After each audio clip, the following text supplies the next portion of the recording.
A noite de 31 de agosto de 1999 tinha tudo para passar despercebida por Buenos Aires, mas um acidente envolvendo um Boeing 737, escalado para um voo doméstico, mudaria completamente essa história.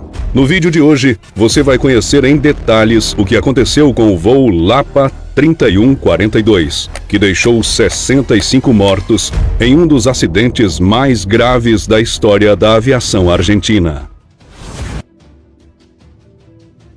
O avião escolhido pela Linhas Aéreas Privadas Argentinas para o voo 3142 foi um Boeing 737-200 que estava sob posse da companhia desde 1996 e já acumulava uma boa quantidade de horas de voo. O modelo, fabricado ainda no começo dos anos 70, foi encomendado inicialmente pela Britannia Airways, no Reino Unido, recebendo o prefixo Golf, Alpha, X-Ray, November, Bravo, mas acabou sendo vendido no começo dos anos 90 para a TAT European Airlines. E foi apenas em 21 de dezembro de 1996, pouco mais de 3 anos antes do acidente, que o avião chegou aos domínios da LAPA, passando a voar com o prefixo Lima, Victor, Whiskey, Romeo, Zulu. Em 26 anos, o Boeing acumulou mais de 64 mil horas de voo, sendo mais de 38 mil ciclos entre decolagens e pousos. Se o Boeing 737 utilizado no voo 3142 já era bastante rodado, experiência também não faltava para os tripulantes escolhidos pela LAPA. Para aquele voo doméstico que deveria sair de Buenos Aires e ir até Córdoba, a companhia argentina escalou o comandante Gustavo Weigel, de 45 anos. No momento do acidente, ele já acumulava mais de 6 mil horas de voo, sendo mais de 1.500 em modelos idênticos ao Boeing utilizado naquele dia. Weigel era auxiliado pelo copiloto Luiz Echeverry, de 31 anos, que tinha 4 mil horas e ainda estava acumulando experiência em Boeing 737. Segundo os relatos dos funcionários do aeroporto, tudo parecia estar bem com os tripulantes quando eles se preparavam para o voo. Weigel se apresentou para trabalhar algumas horas antes de assumir o controle do Boeing e parecia estar de bom humor, sem demonstrar nenhum problema. Já o copiloto se atrasou um pouco naquele dia e chegou na sala quando o briefing da operação já estava sendo passado. Com tudo pronto, eles foram para o Boeing e deram início ao voo, que deveria levar 95 passageiros até a cidade de Córdoba, a mais ou menos 700 quilômetros de distância da capital. Logo após o início da corrida que antecede a decolagem, os pilotos foram surpreendidos por um alarme na cabine.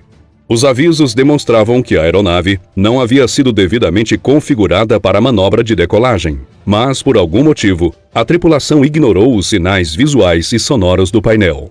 Pensando que estava tudo sob controle, o piloto continuou tentando decolar, sem se dar conta de que os flaps estavam retraídos, o que, obviamente, iria impedir a decolagem.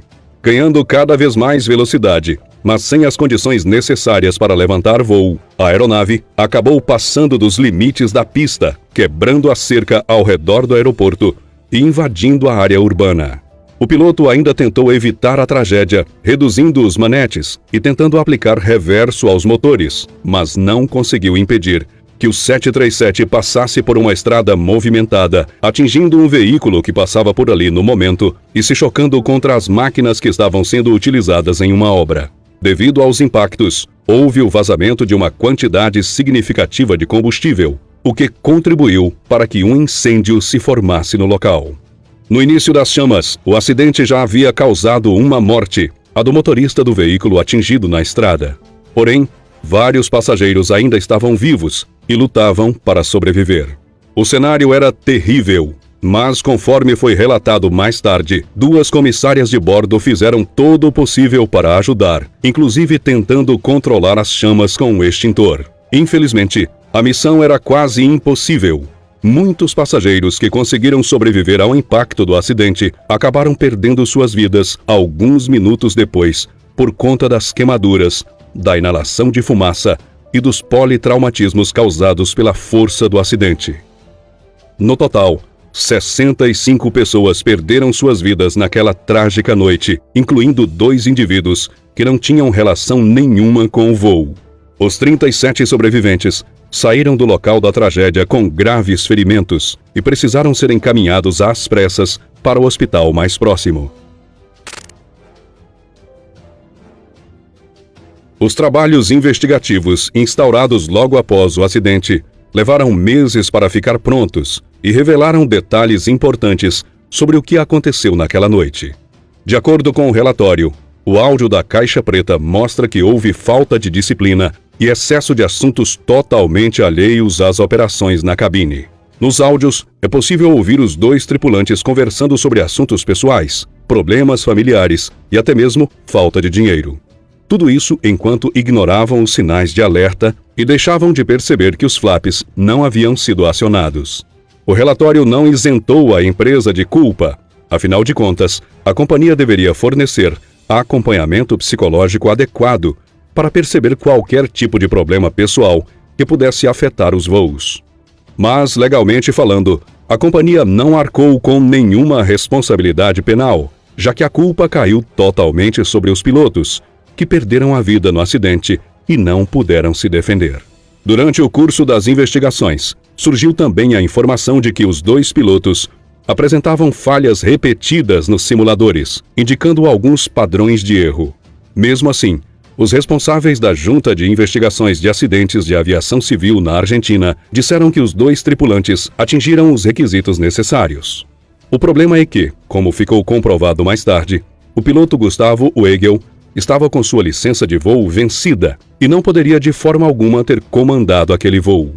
Isso fez com que vários processos na justiça fossem abertos contra os responsáveis pela LAPA e pela Força Aérea Argentina, mas todos foram absolvidos. Gustavo Andrés Deutsch, presidente da LAPA, faleceu anos depois, em 2014, enquanto pilotava uma de suas aeronaves particulares, que acabou caindo em uma área residencial da Grande Buenos Aires. A empresa faliu pouco tempo depois do acidente, em 2005, e nunca conseguiu limpar a sua imagem. Muito obrigado pela sua